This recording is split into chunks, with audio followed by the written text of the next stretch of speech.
জীবিত ভোটার যেন মৃত হয়ে না যায়, মাঠ কর্মকর্তাদের ইসি। ক্ষমতা আঁকড়ে রাখতে জুলাই অভ্যুত্থানে নৃশংসতা চালানো হয়েছিল বলছে জাতিসংঘ। জাতীয় পার্টির মহাসচিব চুন্নুর দেশ ত্যাগে নিষেধাজ্ঞা।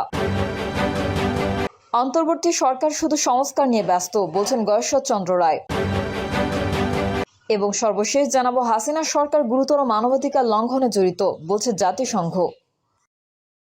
এতক্ষণ শুনছিলেন সংবাদ শিরোনাম, এবারে বিস্তারিত। তবে তার আগে অনুরোধ থাকবে আমাদের চ্যানেলটি সাবস্ক্রাইব করে বেল আইকনটি ক্লিক করুন। জীবিত ভোটার যেন মৃত হয়ে না যায়, মাঠ কর্মকর্তাদের ইসি। চলমান ভোটার তালিকা হালনাগাদ কার্যক্রমে কোনো জীবিত ভোটারকে মৃত ভোটারের তালিকায় ফেলা না হয় সে বিষয়ে সতর্ক থাকতে মাঠ কর্মকর্তাদের নির্দেশ দিয়েছে নির্বাচন কমিশন।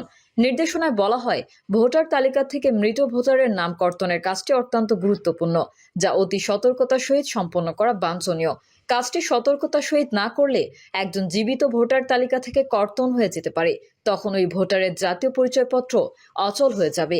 এই অবস্থায় অধিকতর যাচাই সাপেক্ষে কার্ড ম্যানেজমেন্ট সফটওয়্যারের মাধ্যমে ভোটার তালিকা থেকে মৃত ভোটার কর্তনের জন্য একটি মডিউল ডেভেলপ করা হয়েছে। কাজটি সঠিকভাবে করার জন্য নির্দেশ দিয়েছে কমিশন। ক্ষমতা আঁকড়ে রাখতে জুলাই অভ্যুত্থানে নৃশংসতা চালানো হয়েছিল বলছে জাতিসংঘ। ভলকার তুর্ক বলেন, আমরা যে সাক্ষ্য এবং প্রমাণ সংগ্রহ করেছি তা ব্যাপক রাষ্ট্রীয় সহিংসতা এবং লক্ষ্যভিত্তিক হত্যাকাণ্ডের এক উদ্বেগজনক চিত্র তুলে ধরে, যা মানবাধিকার লঙ্ঘনের মধ্যে সবচেয়ে গুরুতর এবং আন্তর্জাতিক অপরাধ গঠন করতে পারে। জাতীয় নিরাময় এবং বাংলাদেশের ভবিষ্যতের জন্য দায়বদ্ধতা এবং ন্যায় বিচার অপরিহার্য। ক্ষমতা আঁকড়ে রাখতে সাবেক সরকার জুলাই গণঅভ্যুত্থানে নৃশংসতা চালিয়েছিল বলে মন্তব্য করেছেন জাতিসংঘের মানবাধিকার বিষয়ক হাইকমিশনার ভলকার তুর্ক। তিনি বলেন, এই নৃশংস প্রক্রিয়া ছিল সাবেক সরকারের একটি পরিকল্পিত এবং সমন্বিত কৌশল, যা জনতার বিরোধিতার মুখে ক্ষমতা আঁকড়ে রাখতে চেয়েছিল।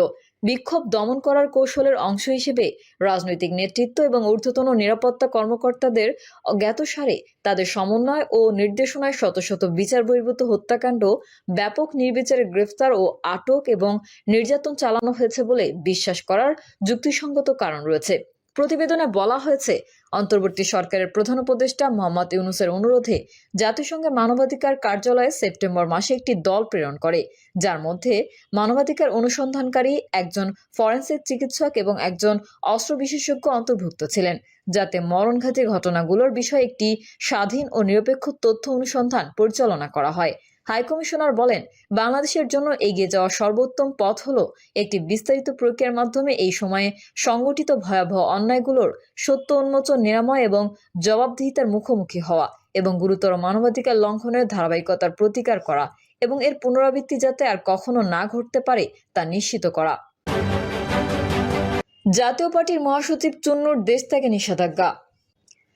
জাতীয় পার্টির মহাসচিব ও সাবেক প্রতিমন্ত্রী মোহাম্মদ মুজিবুল হক চুন্নু ও তার স্ত্রী রোকসানা কাদেরের দেশ ত্যাগে নিষেধাজ্ঞা দেওয়া হয়েছে। আজ বুধবার ঢাকার মহানগর দায়রা জজ ও সিনিয়র বিশেষ জজ আদালতের বিচারক মোহাম্মদ জাকির হোসেন নিষেধাজ্ঞায় এই নির্দেশ দেন। দুর্নীতি দমন কমিশনের আবেদনের পরিপ্রেক্ষিতে এই নিষেধাজ্ঞা দেওয়া হয় বলে আদালত সূত্রে জানা গেছে। আবেদনে বলা হয়, কিশোরগঞ্জ ৩ আসনের সাবেক সংসদ সদস্য মুজিবুল হক এবং এর এপিএস আওয়ামী লীগের যুব ও ক্রীড়া বিষয়ক কেন্দ্রীয় উপকমিটির সদস্য আমিরুল ইসলাম বাবলুর বিরুদ্ধে চাঁদাবাজি, টেন্ডার বাণিজ্য, জমি দখল, বিভিন্ন অনিয়ম ও দুর্নীতির মাধ্যমে টিআর, কাবিঘা সহ বিভিন্ন সরকারি উন্নয়ন প্রকল্প থেকে অর্থ আত্মসাৎ করে বিদেশে পাচার সহ নিজ নামে এবং পরিবারের সদস্যদের নামে জ্ঞাত আয় বহির্ভূত সম্পদ অর্জনের অভিযোগের অনুসন্ধান চলছে। অনুসন্ধানের বিষয়টি রাষ্ট্রের স্বার্থে মানি লন্ডারিং প্রতিরোধে অতীব গুরুত্বপূর্ণ।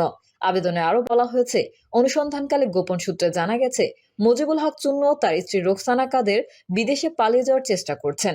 তারা বিদেশে গেলে অনুসন্ধান কার্যক্রম দীর্ঘায়িত বা ব্যাহত হওয়ার সম্ভাবনা রয়েছে। এই অবস্থায় তাদের দেশ ত্যাগে নিষেধাজ্ঞা প্রয়োজন। অন্তর্বর্তী সরকার শুধু সংস্কার নিয়ে ব্যস্ত বলছেন গয়েশ্বরচন্দ্র রায়। বিএনপির জাতীয় স্থায়ী কমিটির সদস্য বাবু গয়েশ্বরচন্দ্র রায় বলেছেন, অন্তর্বর্তী সরকার শুধু সংস্কার নিয়ে ব্যস্ত। সরকার শুধু সংস্কারের কথাই বলে, তবে তাদের প্রধান কাজ হচ্ছে নির্বাচন দেয়া, যা তারা করছে না। বাবু গয়েশ্বরচন্দ্র রায় বলেন, বর্তমান সরকারের দায়িত্ব ছিল নিত্য প্রয়োজনীয় দ্রব্যের মূল্য নিয়ন্ত্রণ করা, তবে তাদের কাছ থেকে কোনো কার্যকর পদক্ষেপ আমরা দেখতে পাচ্ছি না। দেশের আইনশৃঙ্খলা পরিস্থিতিও ভঙ্গুর। তাদের কাছ থেকে জনগণের দাবি পূরণ করার কোনো রোডম্যাপ পাওয়া যায়নি। গয়েশ্বরচন্দ্র রায় আরও বলেন, গণতন্ত্রের প্রশ্নে আমাদের নেত্রী খালেদা জিয়া কখনো আপোষ করেননি। তিনি শুধু বিএনপির নেতা নন, তিনি 18 কোটি মানুষের নেত্রী। যদি সুষ্ঠু নির্বাচন হয়, বিএনপি ক্ষমতায় আসবে। আমরা সুষ্ঠু, অবাধ ও নিরপেক্ষ নির্বাচনের দাবি জানাচ্ছি, একতরফা নির্বাচন নয়। তিনি দ্রব্যমূল্য বৃদ্ধির প্রসঙ্গে বলেন, বর্তমান দ্রব্যমূল্য অত্যন্ত উচ্চ, কিন্তু যারা উৎপাদন করছে তারা ন্যায্য মূল্য পাচ্ছে না। বাজার ব্যবস্থার সিন্ডিকেট এখনো বিদ্যমান, যার বিরুদ্ধে কোনো কার্যকর পদক্ষেপ সরকার গ্রহণ করছে না। এছাড়া তিনি ফ্যাসিবাদী সরকারের বিরুদ্ধে আন্দোলন জোরদারের কথা উল্লেখ করে বলেন, ফ্যাসিবাদের পতন ঘটাতে এক দফার আন্দোলন চলবে এবং সরকার যদি নিরপেক্ষ না থাকে তাহলে জনগণের ভোটের অধিকার প্রতিষ্ঠা হবে। গয়েশ্বরচন্দ্র রায় সরকারের প্রতি আহ্বান জানান যে তারা যেন দ্রুত সুষ্ঠু নির্বাচন প্রদান করেন, যাতে জনগণ তাদের অধিকার পুনরুদ্ধার করতে পারে। হাসিনা সরকার গুরুতর মানবাধিকার লঙ্ঘনে জড়িত, বলছে জাতিসংঘ। গত বছর ছাত্র জনতা আন্দোলন চলাকালে ধারাবাহিকভাবে গুরুতর মানবাধিকার লঙ্ঘনে জড়িত ছিল শেখ হাসিনা নেতৃত্বাধীন আওয়ামী লীগ সরকার। অভ্যুত্থানে মানবাধিকার লঙ্ঘনের বিষয়ে জাতিসংঘের ফ্যাক্ট ফাইন্ডিং মিশনের এক প্রতিবেদনে এই তথ্য উঠে এসেছে। ফ্যাক্ট ফাইন্ডিং মিশনের প্রতিবেদন অনুযায়ী বাংলাদেশের বিগত আওয়ামী লীগ সরকার নিরাপত্তা ও গোয়েন্দা সংস্থাগুলোর পাশাপাশি আওয়ামী লীগের সঙ্গে যুক্ত সহিংস গোষ্ঠীগুলো গত বছরের ছাত্র নেতৃত্বাধীন আন্দোলন চলাকালীন ধারাবাহিকভাবে গুরুতর মানবাধিকার লঙ্ঘনে জড়িত ছিল।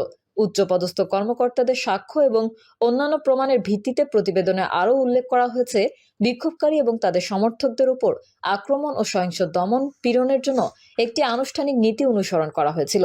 এতে মানবতার বিরুদ্ধে অপরাধ সংঘটিত হওয়ার আশঙ্কা রয়েছে, যা জরুরি ভিত্তিতে আরও তদন্তের প্রয়োজনীয়তা তুলে ধরে।